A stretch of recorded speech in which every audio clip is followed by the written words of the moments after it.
Welcome to the first edition of Technician's Update.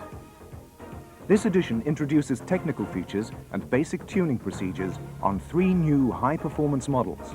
The Rover 220 GTI with the 2-litre M16 engine. The new Metro 1.4 GTI using the MEMS multi-point fuel injection system.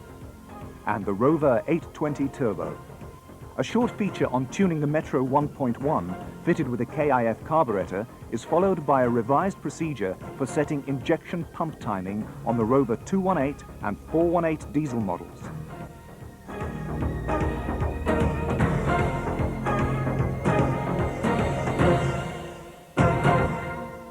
So, first of all, the 220 GTI.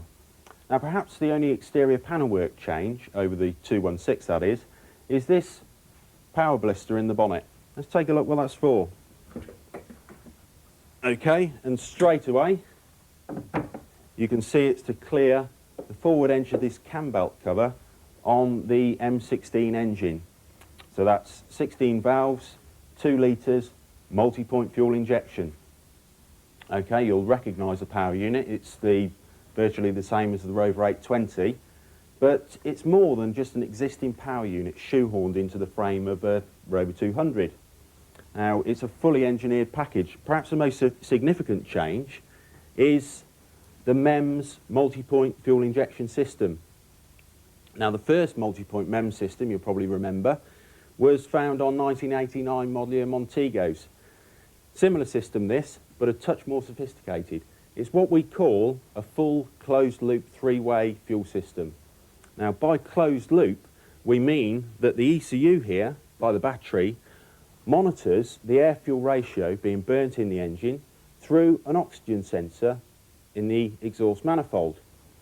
Basically, the ECU knows that if it reads a high voltage, then the mixture is richer than 14.7 to 1. If it reads a low voltage, it knows it's weaker than 14.7 to 1. Now this air-fuel ratio of 14.7 to 1 is important because it's the ratio that the catalyst likes. So if you burn an air-fuel ratio of that produces an exhaust gas composition that enables the catalyst to produce very low emissions. So it's tight control around that 14.7 to 1.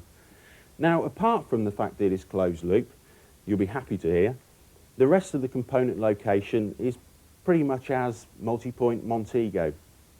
Okay, so we've got the throttle body here with the throttle potentiometer. Now that's giving a signal to the ECU of throttle rate of movement. So when the driver presses hard on the throttle, feeds a signal to the ECU, okay, I need some acceleration enrichment, I don't want any flat spots. That's what that enables the system to do. We've got the stepper motor, nice and prominent there, you can't really miss that. Okay, the log type manifold is pretty much carryover from Rover 820. On this car, we have a die-cast fuel rail. Now I hear that's going to be changing to a plastic item quite early in production, so watch out for that one. Right, okay, it's as well, it's a combined fuel and ignition system. So the MEMS ECU here is controlling fueling and ignition, so it's a combined system. Okay, now before we get on to tuning, we really can't overemphasise the importance of pre-tuning checks. They really are paramount. This system, okay, it's got all of the electronics, but it still needs the pre-tuning checks before you attempt to start tuning. You're looking for things like cable routing, fuel and vacuum hoses. If you've got a clamped or a kinked fuel return hose, that's going to richen the mixture. There's no way you're going to be able to tune it. Okay, this the coolant thermistor connector down there, is that secure? All the electrical connectors, you've got to really ensure it that they are all secure. An important pre-tuning check as well is the throttle linkage loss motion gap. Now these systems, which use a stepper motor to move the throttle disc when controlling idle speed, require a certain amount of free play or lost motion in the throttle linkage. Now when we tune, we've got to make sure that it's got the full loss motion there and the correct cable free play. Now this is exactly right, but I'll just pull this adjuster out to show you how it's operated. Okay, so how to adjust it. Now I'll wind this up the cable, right, to show you how it's adjusted. I'll pull on the cable, just enough to take the lost motion out, but not actually move the throttle disc itself. Okay, with it held like that, very carefully, wind the adjuster onto the back of the cable abutment. And it is carefully, it's quite a fiddly little adjustment. Okay, and with it held like that, snap it into place, and it's as simple as that. That's probably one of the simplest cable adjustments I've come across, certainly. Okay, so we're just about ready to get into tuning now.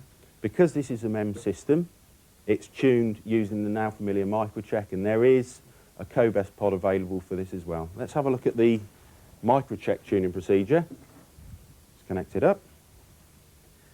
Connect to the battery first, making sure the polarity is correct, yeah? Okay, these battery connections are obviously being used to power the microcheck up. The microcheck communicates with the system, communicates with the ECU through a diagnostic socket or diagnostic port.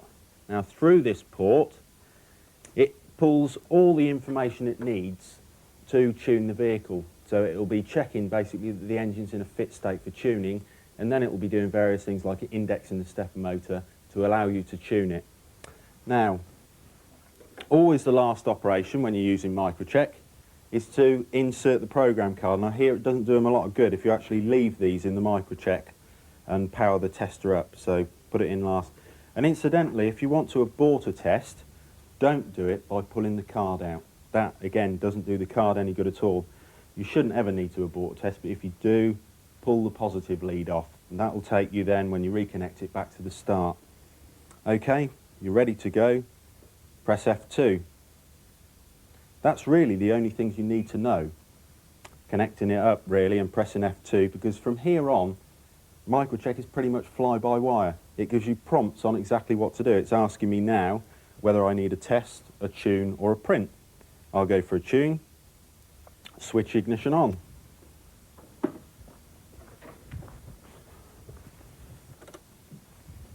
Okay, a star tells the microcheck that I've done that. Vehicle ident screen this is, and it's not perhaps not a very good name for this screen, because what it's in fact doing is the ECU saying, this is what ECU I am I fitted to the correct car? Is it a MEMS 2 litre MPI M16 of Rover 220? And yes it is. Is vehicle fitted with manual transmission? Now I don't know, certainly not from launch anyway, of an auto option on this, so yes it is a manual. Is vehicle fitted with aircon? No pipes, no condenser? No it isn't. Is purge valve and charcoal canister fitted? Now I forgot to mention this when I was going through the emissions earlier on. On the general theme of emissions, this vehicle, as with all the cars we'll be looking at today, has a full evaporative loss system. Basically what this system does, it has a charcoal canister, which is the main element of the system here on the bulkhead, that absorbs all the fuel vapour that builds up into the tank, So on a hot day, you get a lot of fuel vapour build up in your tank, pressure builds up. Normally on a non-catalyst car, we'd vent that out to atmosphere. On an emissions spec car, we don't really want to do that. So we send it along a vent line into the charcoal canister. That vapour fills in the charcoal element of the canister. Again, this system's ECU controlled. So when the ECU decides time is right, usually at cruising speeds when the engine's nice and warm, as it is there, right, it will vent or purge all this fuel vapour that builds up in the canister through an electric solenoid valve called a purge valve into the engine. Obviously fuel vapour being a hydrocarbon, this is burnt in the engine. Any emissions are then dealt with by the catalyst, so it's pretty much a clean green machine. So, is purge valve and charcoal canister fitted? Yes it is. Is fuel rail temperature sensor fitted? Now this is an important one on all these models. This model, as I said earlier on, has a die-cast fuel rail which does have a fuel rail sensor fitted. Now the plastic item again will come out later on.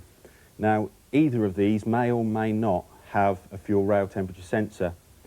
You've got to know where that is. It's going to ask you, the microcheck asks you, is it there? Now if you tell it is when it isn't, it's going to check for something that isn't there, and you're going to be hunting around for a sensor fault that isn't there basically. So in this occasion, yes, it has got a fuel rail temperature sensor. performing test. Now that click you've just heard is the microcheck indexing the ECU to 0 steps, which is its reference point. It knows now throughout the test that any steps applied to the stepper motor are true. You know, it knows where the stepper motor is from now on. Okay, it's performing tests, checking sensors around the engine, making sure the thing's in a fit state to tune. Take tester and sit in driver's seat. I'm not going to do that because I know what it's going to ask me. Okay, done. Be prepared to start engine. Now from the tester microcheck actually starting to bleep start engine, you've about 7 seconds. So you can't hang about. Again, it's performing another test. It's going to ask me in a minute to switch off all electrical loads, which I'm sure I've done, but I'll just check. Everything off. Obviously what it's checking for there is to make sure that you haven't left the heated rear screen on or something like that, which will put a load on the alternator and mess your idle speed readings up. So I've done that, no electrical loads. Again, it's performing a test. What it's checking for, okay, warning, engine speed may increase. I was jumping the gun there. Performing test. What it's doing here is checking the manifold vacuum, which is a general indication of the condition of the engine. Warning, engine speed may increase. Right. What it's doing here is applying stepper motor steps to check for a decent increase in speed. So on a cold morning when you need a bit of fast idle, it's checking whether the system's actually capable of giving it that fast idle. It's still doing that. Again, checking sensors around the engine. This is a dynamic test, the engine's running, so it gives a full indication of the engine state of tune. Now, this here is a very clever feature of microcheck. It's asking me to ensure vacuum pipes to ECU are connected. Now I know they are. Here's the vacuum hose, ECU to manifold. Okay, it's done that. I'll explain why it's asked me that. And check that the fuel trap's not broken. Now, this vehicle hasn't actually got a fuel trap. Right. Now it's asking me now, has the engine done more than 1,000 miles? It's very clever, as I say, and it's sensed that the engine is green. It's only got a few miles on it, this engine, and the manifold vacuum isn't very low. So the manifold pressure is quite high. Now the reason is that the engine's not running. It hasn't yet become a very efficient vacuum pump. So no, it hasn't done more than 1,000 miles, so it's a green engine. It will now accept that manifold pressure reading. It says, okay, it's not a running engine, so I'll accept that. I think what it's actually doing now is rechecking that vacuum signal. Now that hunting you've just heard from the engine was the oxy sensor test. What the microcheck is doing is forcing the mixture lean and checking for a low oxygen sensor voltage, then forcing the mixture rich and checking for a high oxygen sensor voltage. So it should be satisfied with this. I say I know this car goes through the test okay. It'll allow the engine speed to stabilise for a little while, so the effects of that riching and leaning off the mixture doesn't affect the next test. So it's just idling away there, telling me now, warning, engine speed will increase. Now, this operation is actually the same as you carry out on a tuning sequence of a carbureted car. It's raising the engine speed to clear the manifold of any excess fuel. So exactly the same way as if you were performing a tuning procedure on a carbureted car. After a little while, you'll find that the speed will drop down and it'll enter the next test sequence. Just waiting for it to come down now. Here it goes, just dropping down. Again, I think it performs a vacuum check just to make sure that manifold vacuum's within spec. And then it'll go on to check the purge system. Now, as I said, the charcoal canister actually stores fuel vapour from the tank. It's going to check whether that system's working. Now, it does that in quite a clever way. What it does, in fact, it knows that depending on what's in the canister, whether it's fuel vapour or fresh air, right, when you open the purge valve at idle, it will affect the engine speed. so it'll either raise or lower, and the system will have to counteract by altering the position of that stepper motor. So it does that, it opens the purge valve, which it should do in a minute. Just put my hand on there to feel when the solenoid actually, it's just energised there, and you can hear the hissing as the canister is emptied into the engine. You can hear the engine hunting. Now, purge doesn't usually take place at idle, so it doesn't like it. It's checking for this compensating effect on the stepper motor. Right, it's now asking me to increase RPM to 10 seconds for 10 seconds at 3000 RPM. So again, it's asking me to clear that manifold of any excess fuel. It's just dumped the canister into the manifold. It doesn't want that fuel hanging around in the manifold on the next test. Now, an important point is when it asks you to increase engine speed, is not to do it from the throttle disc, so not to do it under bonnet. What you have to do is do it from the throttle pedal. I'll show you what happens when you increase engine speed on these cars from under bonnet.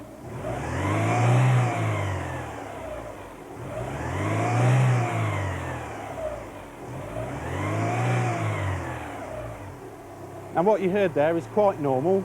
What it is, it sensed that the throttle switch is closed and engine speed's high, which prompts the system into overrun fuel cutoff. It says I'm decelerating and my driver doesn't need as much fuel, so it starts cutting the fuel off. And you'll get that surge in whenever you try and increase engine speed from under bonnet.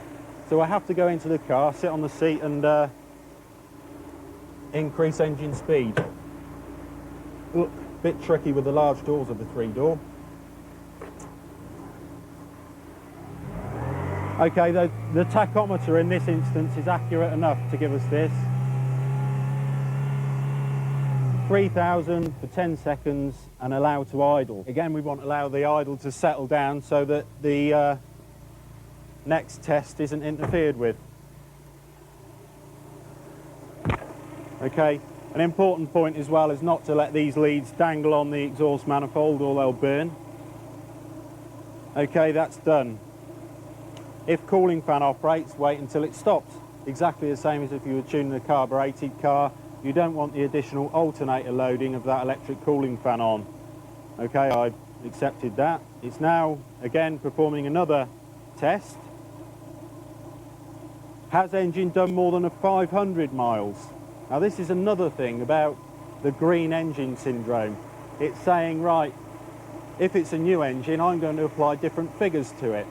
Right, if it's a new engine, it will be tight, and I can accept the fact that the engine's tight and it's going to run slower. So it applies different settings, different tolerances to the idle speed. Just about to do that. Right, now what it's saying is, in this screen, it's saying in the next test, if you run out of adjustment on the air bypass screw, then press F2. I'll tell you exactly why that is. The stepper motor is adjusted through this air bypass screw, not, as on the Maestro and Montego, the throttle position screw underneath the stepper motor. Now, this is a fine adjustment. Now, in 99% of cases, you'll be able to get the correct adjustment through that screw. So it's only on the odd occasions where you can't. You press F2 for additional information, and it'll tell you to adjust that screw, which is a coarse adjustment. Now, incidentally, after it's asked you to do that, it'll then go back and ask you to set that screw. So it's you have to read these screens very carefully. Okay, proceed. And it's telling me the air bypass screw needs adjusting. Press star for proceed and F1 for help. So there's obviously additional help information in there that's going to tell me the location of that screw if I didn't know already. Okay, proceed. Right, use air bypass screw, and it needs to lower. Right.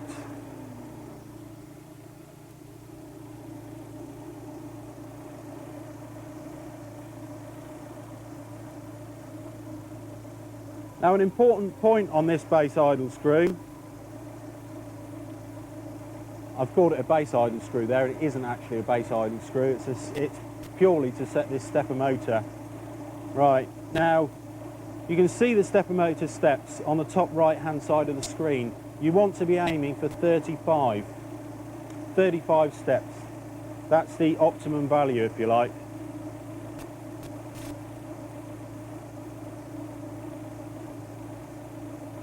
Okay, and that's exactly it. You want to get rid of all the arrows on this display, change to all equal signs right across that display. And it actually, the microcheck won't let you go on any further until you've actually achieved that, which I have now. And it's asking me now to switch the engine off. So it's obviously quite happy with that adjustment.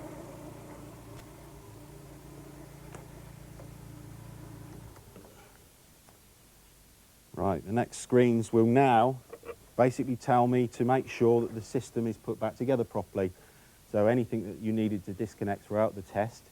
Incidentally, if it found a component that was out of specification, there was a fault on the system anywhere, it would automatically go into a corrective service sequence. So it would tell you exactly the checks to make to the system, whether it's a coolant sensor it's not happy with.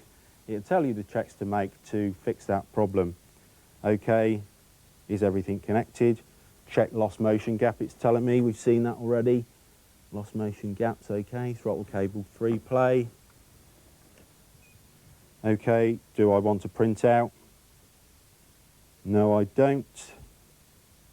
Okay, and that's just about it. That is the technical features and basic tuning procedures on a 220. Now, let's have a look at the little Metro.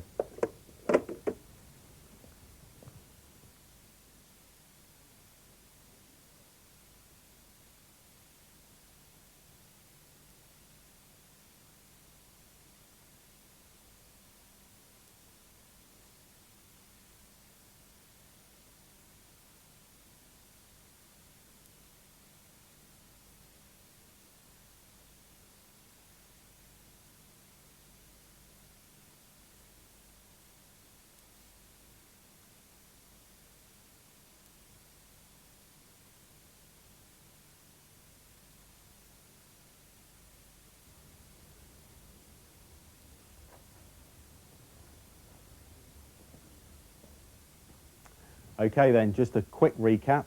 That covers the technical features and tuning procedure of the 220. Now let's take a look at the multi-point injected Metro GTI. Multi-point injection, as I say, an injector for each cylinder. Now this increases power of the K16 engine, K16 1.4, that's the first multi-point. That increases engine power from 95 to 103 brake horsepower, and which in turn it drops your 0 to 60 time down to about 8.6 seconds, so quite a meaningful hike in power there. All the more surprising when you consider that this too is a full closed loop 3-way catalyst system. The MEMS ECU here up near the bulkhead, controlling fueling to 14.7 to 1 by monitoring signals from this oxygen sensor. That in turn feeds the correct composition of exhaust gases to that catalyst in the exhaust system, which in turn can then reduce pollutants to low levels. Again, with the MEMS injection system, this is a MEMS combined ignition and fueling system. Okay, so we've got MEMS ECU here controlling the ignition and fueling requirements of the engine. Component location is pretty much as the 220. We've got the throttle body here with the throttle potentiometer, stepper motor nice and prominent. Okay, and we've got the idle air bypass passage, which is used during the tuning operation. Now microcheck connects in exactly the same way. You've got the diagnostic socket here, plus the battery connections. Incidentally, the microcheck card you'll use, MEMS MPI version 2, is the same for 220 as well. And that goes for the COBES pod. It's the same COBES pod. So when it comes to tuning, obviously, I'll just quickly restate here that you must have your preliminary checks worked out. Cable routings have got to be correct. Vacuum hoses, fuel pipes, electrical connections, this is the coolant sensor down here, have all got to be correct before you consider tuning. As with the throttle cable lost motion gap. Now, although it's a slightly different linkage on this car, the principle of setting this lost motion gap is exactly the same. You've got your little black licorice ore salt shape. I'll wind up the cable again, just go through it very briefly. Okay, so you pull on the cable enough to take that lost motion gap out. but without moving the disc itself. Slide that back into place. Do your adjuster back up lightly on the back face of the abutment bracket again without moving the disc. Okay, when that's done, pop it back into place. Now what is different about this is the throttle linkage itself. It's got a cantilever. So I'll explain briefly what that does. During the first press on the pedal, the initial press on the pedal, say the first 10 millimeters or so, the throttle disc actually moves very little. As the driver presses harder on the pedal, that progressively increases. This is to get over the problem that some small cars face, which is the driver feels that he's getting all the performance delivered in the first quarter of throttle pedal movement. So this linkage alone gives a progressive surge of power throughout the stroke of that throttle pedal. But in essence, if you learn the 220, you learn the Metro MPI and vice versa. Very similar systems. Okay, let's look at now at something totally different, the Rover 820 Turbo.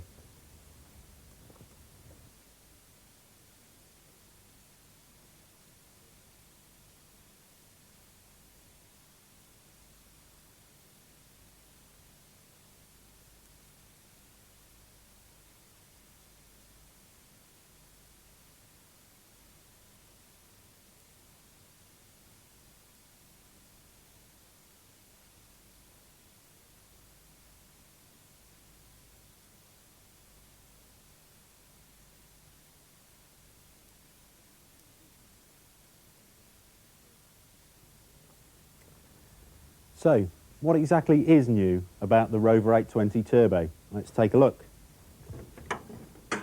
Apart from the rather obvious fact that it's got a turbocharger, it has also fuel injection. So it's the M16 engine a la Rover 820 with multi-point injection, and it's turbocharged. That's a first for Rover, an injected turbo. Previous cars, you remember, were carbureted. So also, it's a full closed-loop three-way catalyst system. As with all the cars, as I said, we're looking at the programme today, all closed-loop vehicles. So you've got the oxy sensor, in this case, on the turbo turbine housing, supplying voltage signals, this time to an ECU underneath the seat, maintaining air-fuel ratio to 14.7 to 1, feeding the exact composition of exhaust gases to the catalyst. Again, very clean emissions. On the subject of emissions also, as I said, evaporative emission control. We've got a charcoal canister down here, accepting fuel vapour from the head of the fuel tank, storing it in this charcoal canister. Here's the purge valve again, controlled by that ECU under the seat. Now, the turbocharger itself, pretty much the same as other turbos you've seen, except a new for petrol turbos is the fact that it's got a coolant supply. So along with the all-important supply of lubricating oil, it has coolant flow around the bearing housing, increasing the life of those turbocharger bearings. Now, there is a very sophisticated turbocharger boost control system on this car, again run by the ECU and controlled via a small solenoid valve down here by the air filter. Now that brings that ensures that turbo boost can be brought in very quickly and then strictly monitored throughout the speed and load range to keep the torque from racing ahead. And it actually keeps it to 261 Newton meters of torque, almost right throughout the rev range. About 2,500 RPM, it hits this 261 Newton meters peak torque, and that's maintained along, which gives very unturbo-like driving characteristics. It's a progressive surge of power and not the tremendous turbo lag that you get with some turbocharged vehicles. Now, I said the fuel ECU was underneath the seat. Okay, it's a Lucas hot wire system, this, so it's not like the 220, it's not the MEMS system. Being a Lucas system, there's no microcheck tune sequence on this. It's a manual tuning operation. There is a serial port in that, next to that ECU underneath the seat, but that's for testing only. You will find a diagnostic socket under the engine bay. It's just here. Now this is for the ERIC ECU. ERIC, obviously, it's not a carbureted vehicle, so all we're using here is the ignition element of ERIC to control the M16's ignition timing. So this diagnostic socket is used solely to test that ignition element within that ECU. Now there's something I forgot to mention on the other vehicles before I went on to tuning, and that is the importance of misfire-free operation on a catalyst car, not just turbocharged catalyst cars, any catalyst car. Basically a misfire, particularly a full load misfire, will send neat fuel onto a hot catalyst and it will burn the element out. Obviously not what you want. So when it comes in for a tune, you've got to check that that system is not just running correctly at present, but that it's capable of carrying out correct operation for the next 12,000 miles. That means really, at least, carrying out a plug KV check and preferably a whole engine analyzer test sequence. So that's along with your normal pre-tuning checks that you carry out, as I say, with any car, air filters, cable routings. Okay, we've gone through that before. Now, an important point to note on tuning these vehicles is the fact that you'll find two types of throttle bodies on them. You'll find this type with the air bypass screw type of base idle setting, right? And also this type of throttle body with an adjusting screw actually acts on the throttle stop. Now, the consequences of adjusting base idle, particularly when you've got a throttle body like this, is very serious. Okay, what you're actually doing is obviously moving the throttle disc when you're setting this base idle, which in turn will throw the throttle potentiometer out of calibration. Now, the Lucas ECU actually uses this throttle pot setting to tell it when the engine is at idle. So if that's out of calibration, you'll lose idle speed control, your owner will get stalling. So please set that. Right, there's your comprehensive tuning information on this in your latest Rover 800 RIB. Okay, you've a nice illustrated guide here on how to tune them with all your tuning data, details of the two types of throttle stop. Okay, it's telling me that the engine must be at normal operating temperature, and you must remember this, you haven't got microcheck to look after tuning, so you can basically bowl through this manual tuning procedure with the engine cold, and obviously all your settings are going to be completely null and void. So make sure the engine is completely warm, as this one is. It's just been warmed up nicely. Okay, and the next thing is actually to connect the tachometer. Right, so the red probe on lead number 1. And with that done, I can then connect my stepper motor fast check. There's nothing new about this stepper motor fast check at all. It's been around with us since about 1984. So if you've tuned an 820, you'll be well familiar with it. The 2 battery leads, obviously just to power the tester up, nothing more than that. Okay, take the plug out of the stepper motor. It's not a good idea to wiggle those connectors out, actually, because you'll open the pins out inside the ECU, inside the stepper motor, sorry. Connect your stepper motor fast check up.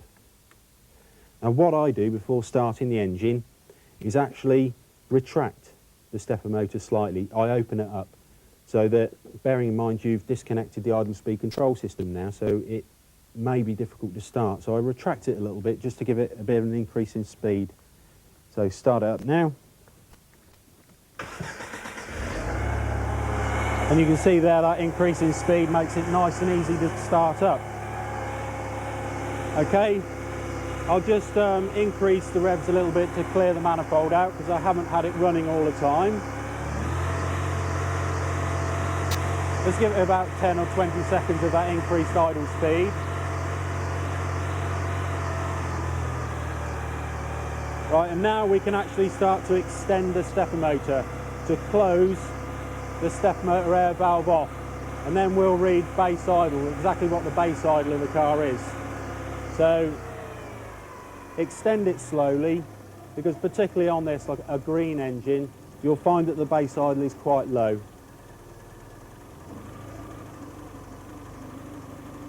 That's a very important point, this. One I forgot to mention when I was going through the tuning data is that there is actually 2 base idle speed settings. One for a green engine such as this that isn't yet running of 600 RPM and one of 750 RPM for any other vehicle. So make sure you know which type of vehicle you're working on, set it to the right level.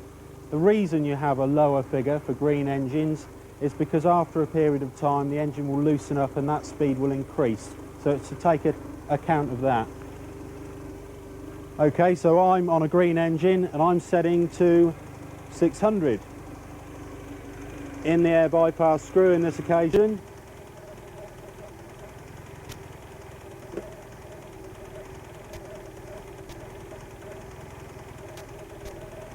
$600.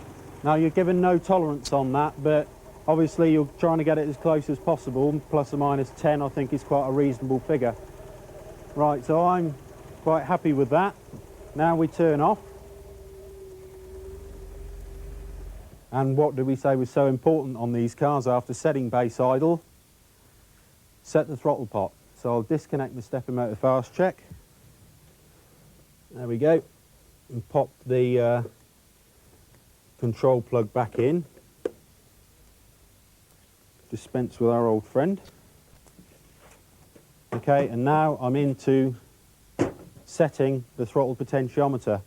Now on this, on the Rover 820 Turbo, no co-best pod as yet, so you're into a manual setting of the throttle potentiometer.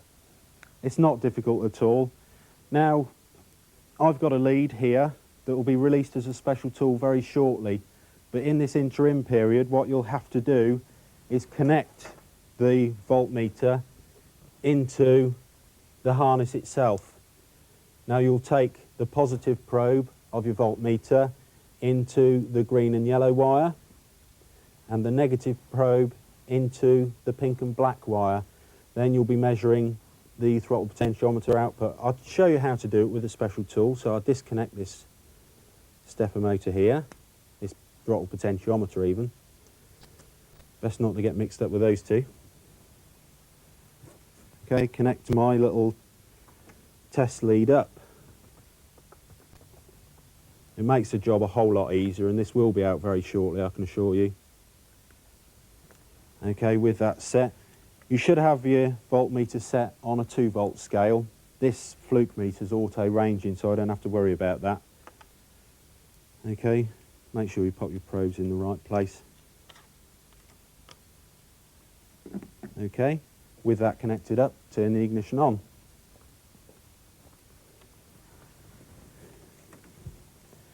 And what you're doing now, as I said, is measuring the output from the throttle potentiometer.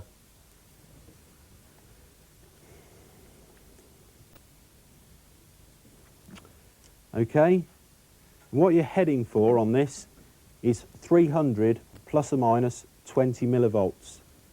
Now I'm reading about 280, which is just about in tolerance, but I'll adjust it, show you how these adjustments taken place.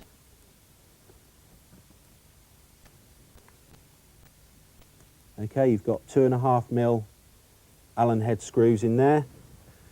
Turn the potentiometer very, very gently. It doesn't take a lot of movement at all to change that reading.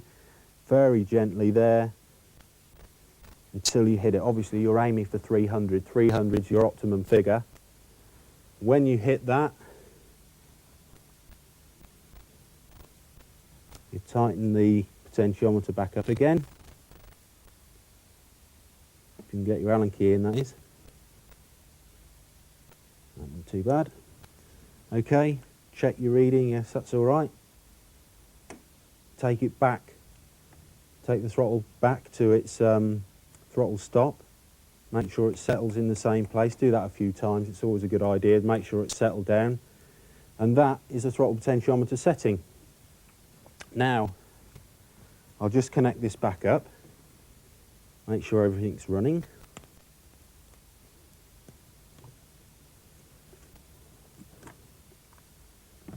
It's a little bit fiddly this, there isn't a lot of free play on that harness, so it's a little bit difficult to get hold of.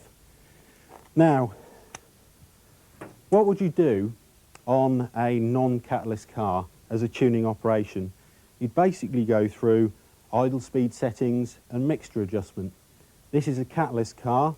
There is no mixture adjustment on it. The fuel ECU takes care of all the fueling of the engine, so there's no mixture to worry about. But what we do as a parallel operation to this mixture adjustment is actually check that the closed loop system's working. So check that the oxygen sensor is talking to the ECU, which in turn is adjusting fueling. Now the way we do that's quite clever. We actually tap into the oxy sensor and watch it working. So here we go. Hopefully. Careful not to lean my fluke meter on the cam covers. Now this is the oxy sensor connector. So what I do is connect this 18G1564, which is a special harness that's been made up, in there. Make sure my probe's around the right way. Okay. Then start the engine. Now it's a good idea once you've set the base idle to turn the ignition on and off a few times. This references the stepper motor, it puts it in the right position. Otherwise you'll have a terrible job starting the car. A bit like that. Okay, with it connected in like that, we raise engine speed to 3000 for 30 seconds. This is basically to throw a bit of heat onto the oxy sensor to get it to work.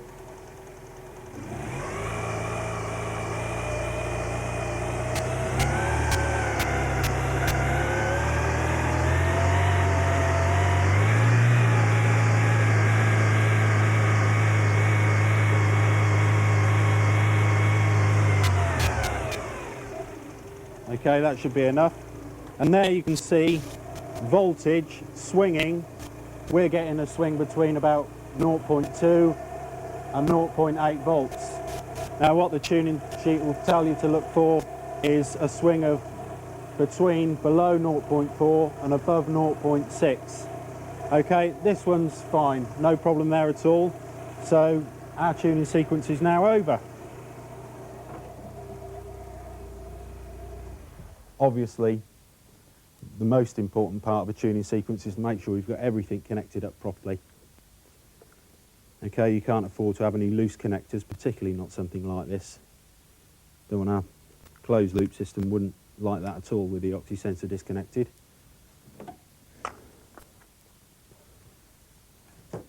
Right, everything connected up, a quick check, stepper motor, oxy sensor, pipes, hoses. And that's just about it. The basic features and tuning procedures of 3 new high-performance models, ending with the 820 Turbo.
Metro Bulletin, item 19, details a procedure to follow if the owner of a 1.1 litre carbureted Metro complains of poor fuel consumption. Okay, obviously that'll be verified first, but basically the service fix involves the fitting of a carburetor kit, WZX 1903. It's got a plain throttle disc in place of the old one with a valve in. It's got a needle and the wherewithal to mount that kit. Now, the problems arising aren't anything to do with fitting the kit. That's being done fine. People are fitting the new throttle disc and they've put the new needle in the carburettor. And what they haven't been doing apparently is setting up the main jet afterwards. That's most important. I'll go through the basic tuning procedure first. Obviously first you set the ignition timing, that's most important.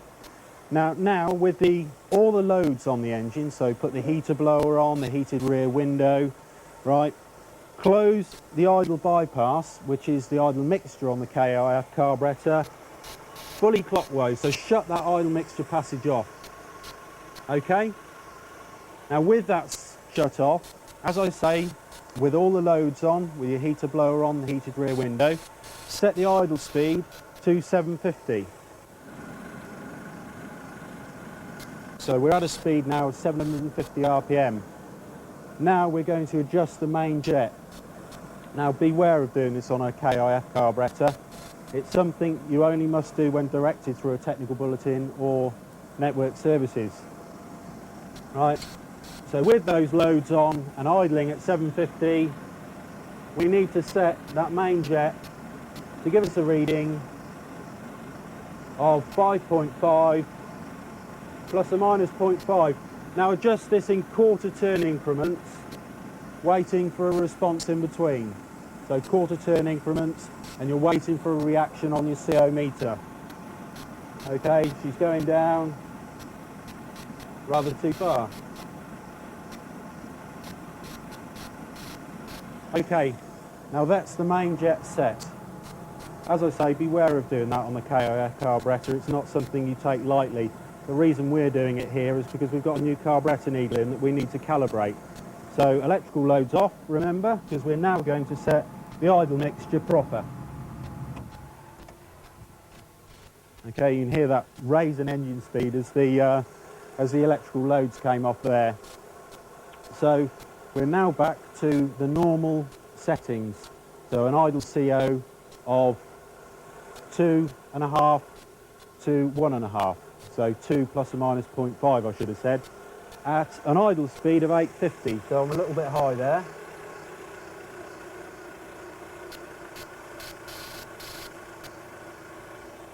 .850, and now we're going to open up the air bypass passage with our TX10 Torx driver.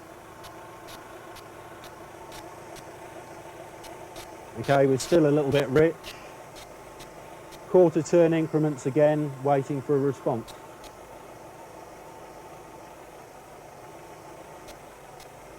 Right, there we are, pretty well spot on. If you follow that procedure, like I say, it's more than just fitting the carburettor kit, the needle and the disc. You must set that main jet fuel in because we've replaced the needle. If you follow that procedure, you won't go far wrong. One point to mention here is because obviously we can't get a camera in there with the air cleaner box on, we've taken that off and plugged the vacuum hose. When you tune the cars, please do it with that air filter on because you will get slightly different readings. Okay, that's the crux of Metro Bulletin item 19, what to do if an owner complains of poor fuel consumption.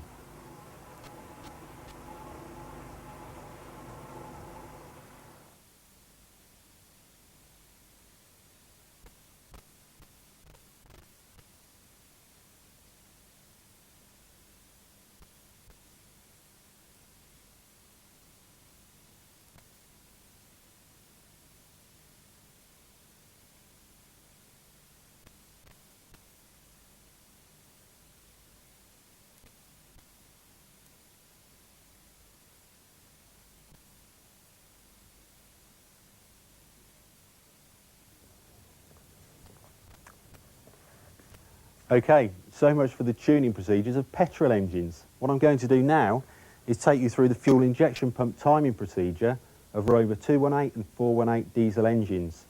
Now this procedure has been covered before, not only in this Service Insight video package, but also obviously in the repair manual itself. Now there's a new procedure, a procedure that gives altogether more consistent and accurate readings, and that's basically what I'm going to go through now. Incidentally, the new repair information will be out in an RIB sometime in July. Now, I'm going to cover the operation on the engine on a stand. A little bit of a cop-out. It's obviously a lot easier when the engine's on a stand, but basically with the fairly tight fitment you've got in a Rover 200 engine bay, there would be no way we'd be able to film that properly. So that's the reason why I'm doing it. What I will do though, by way of compromise, is as I'm going through the procedure, I'll highlight any points that are difficult on the engine. Now perhaps the first one to mention is that during the procedure, you'll be asked to turn the engine several times. You'll need a ring spanner, 22mm ring spanner with a slight crank on it. This combination spanner does fine. And with the engine jacked up, with the vehicle jacked up, so we need axle stands, chocks, safety is paramount, and the wheel turned on full right lock, you'll find that from underneath you can get on that crank pulley quite easily, makes it a whole lot easier. Okay, just readjust my wing cover. Now this is a naturally aspirated engine, it doesn't have a turbo, and with these vehicles obviously we're trying to gain access to that fuel injection pump, clear access to that fuel injection pump. So we'll need to remove this air box. Now be very careful because with that removed you leave the inlet tracts exposed. If you drop anything in there, and particularly if you don't notice you've done that, then you're in big trouble when it comes to startup. So stuff some bits of rag down those inlet tracts, but again remember that you've got those bits of rag there. Okay, the engine we'll use is in fact a turbocharged variant, and with these engines there's no need to actually remove the air box. All we need to do is take off the air intake pipes, that's from the intercooler and the air filter, to gain access obviously to the fuel injection pump. Okay, onto the procedure itself. What we need to do first is remove the forward timing belt cover. All we're doing here is we require access to this fuel injection pump timing gear.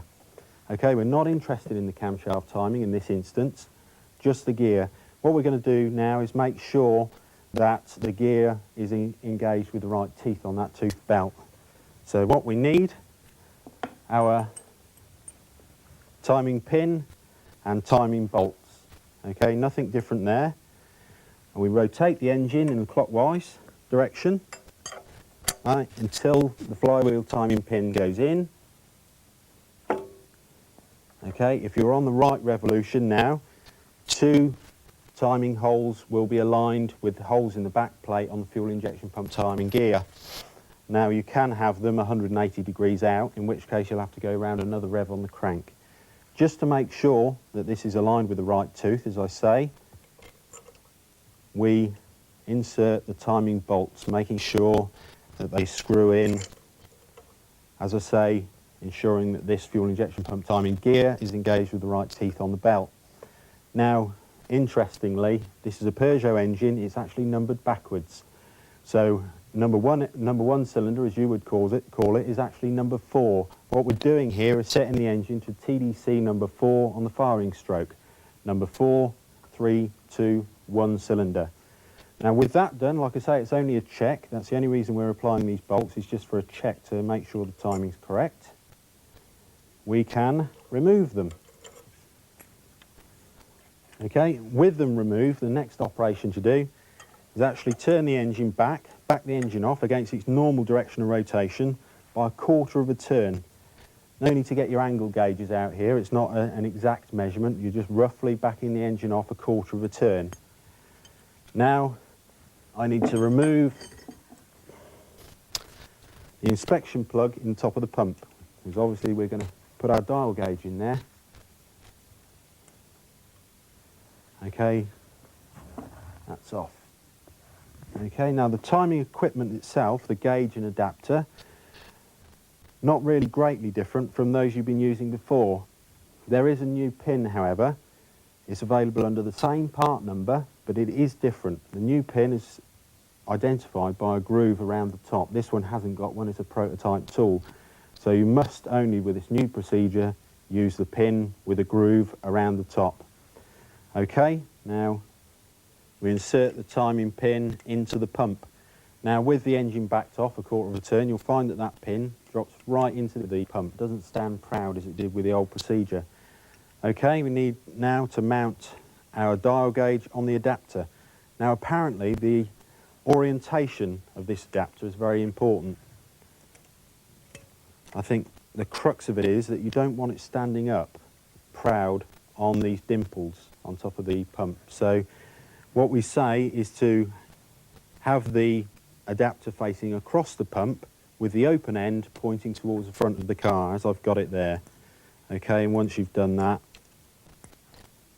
clamp it up in position, not too tight, just to hold it.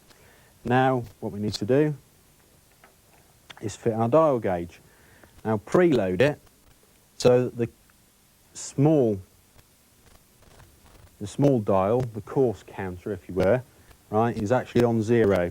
So that's its reference point.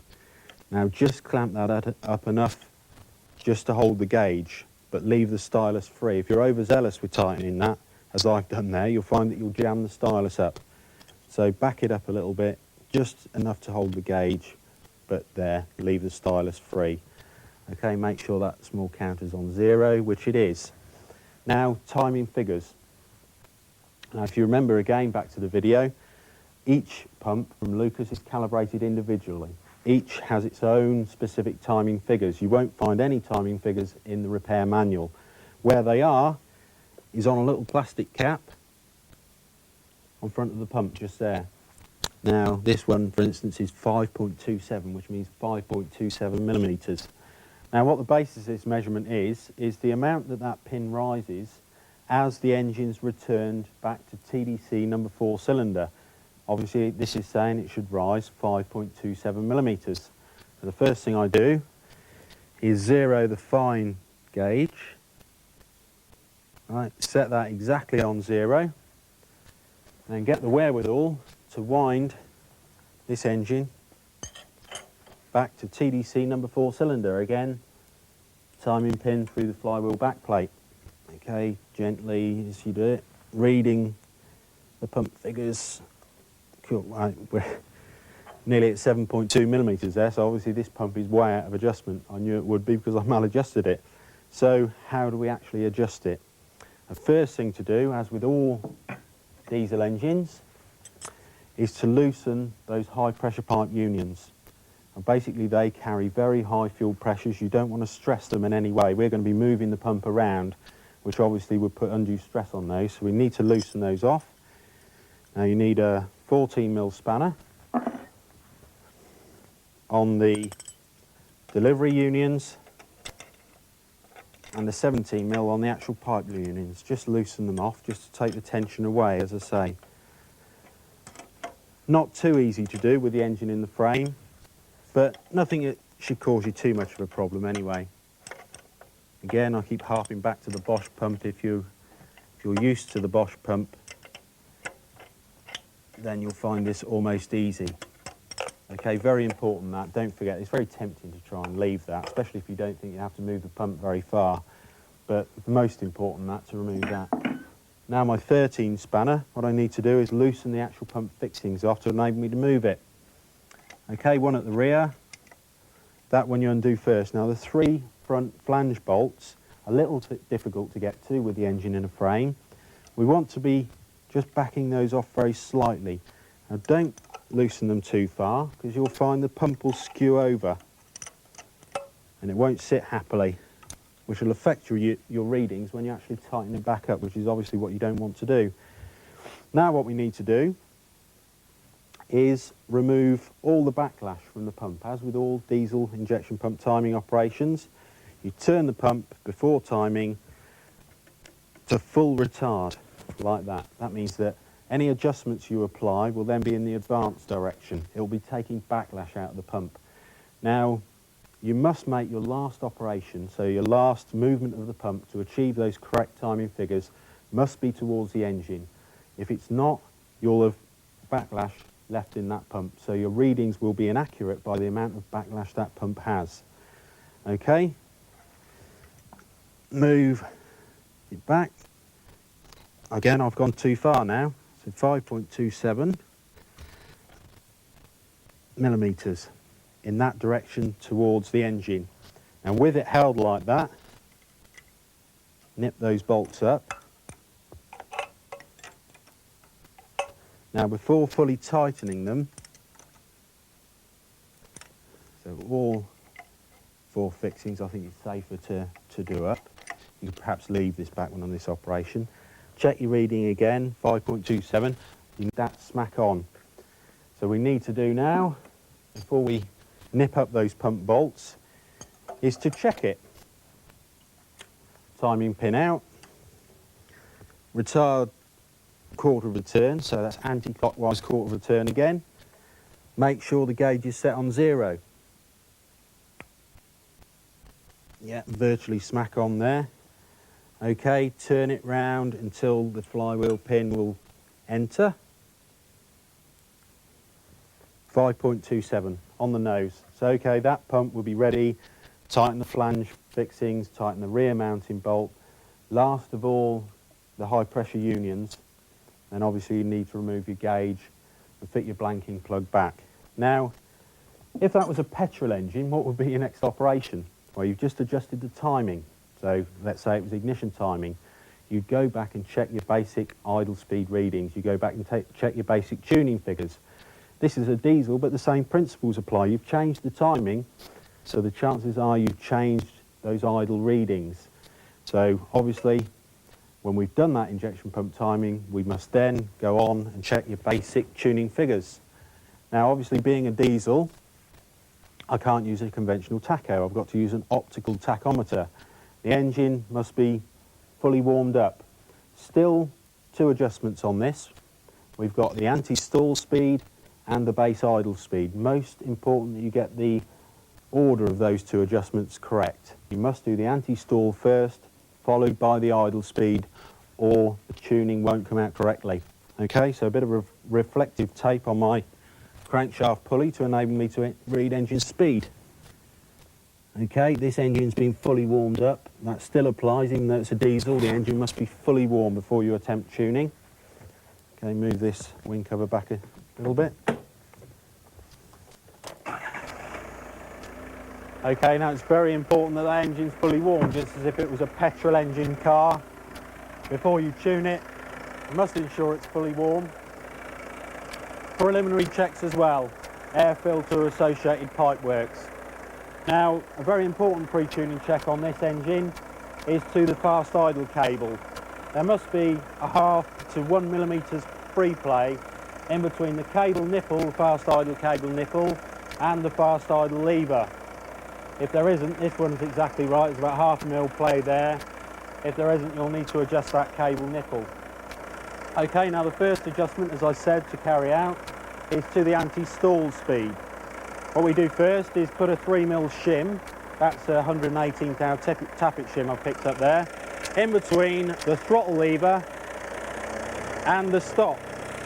Okay, now with that set like that, shim in first, we push the stop lever across just far enough to insert a 3 millimetre drill in there. Now, insert the shim first, then the drill, or you'll find that the engine will stall out. So it's most important you get that shim in first. Now with that set like that, I can basically go on to check the anti-stall speed, which should be 900 plus or minus 50. That's on turbo and naturally aspirated variants. Okay, a little bit high there if anything. Now to adjust that, I need to wind back the throttle stop screw. So this large adjusting screw here needs to be wound back. 11mm spanner. Take it back by hand very, very slowly.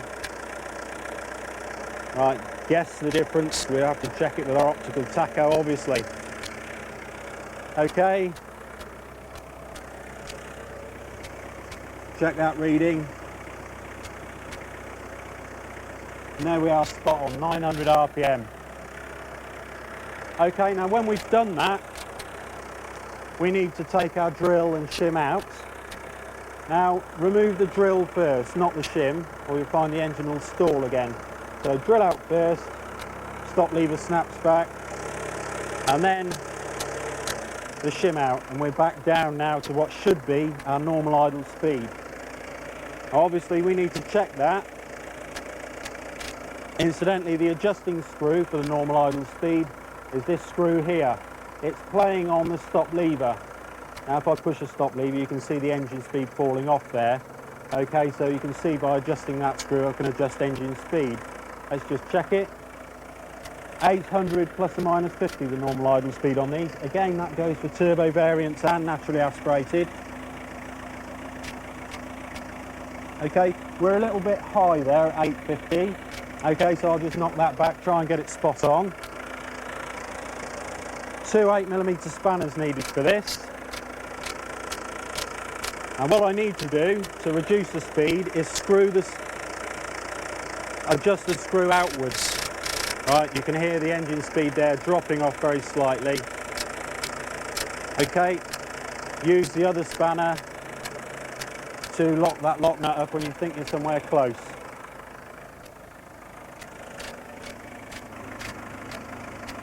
Okay, lock nut done up. Okay, so that's 800 RPM, that's spot on. Now there's a couple of checks to make to ensure that you've got this tuning procedure right. Now the first one is an acid test on the anti-stall setting. What we do is raise the engine speed from inside the car using the throttle pedal, obviously, because that's a real condition. So increase to 2000 RPM. And then release the throttle quickly. What you're looking for is the engine speed to drop down very quickly to idle speed, but not hang above or dip below. Now the second check is to move the stop lever off its stop, that's away from the idle screw, by just 1mm. Right, and what you want to hear is exactly what you heard there, is an appreciable drop in engine speed. That proves that the system's right. Now, there's one more check to carry out, and I say a check as opposed to an adjustment, and that's to the fast idle speed. Okay, what you want to do is push the fast idle lever hard against its stop.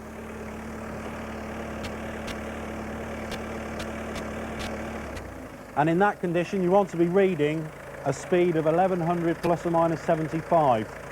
Now, if you don't, you'll have to go back and redo all your tuning figures. That's the anti-stall speed and the idle speed. Now, if you check fast idle again and it's still not right, then that means you've got an internal fault with the pump that's going to have to be cured.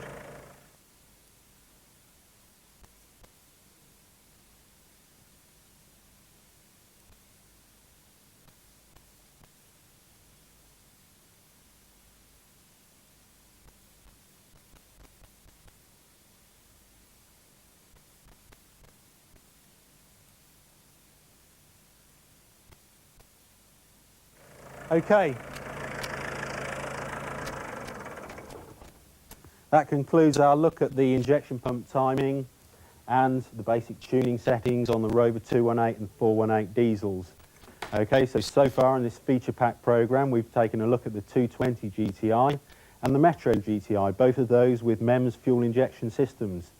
Then we took a look at the Rover 820 Turbo with hot wire fuel injection, 2 ECUs there, one for ignition and one for fueling.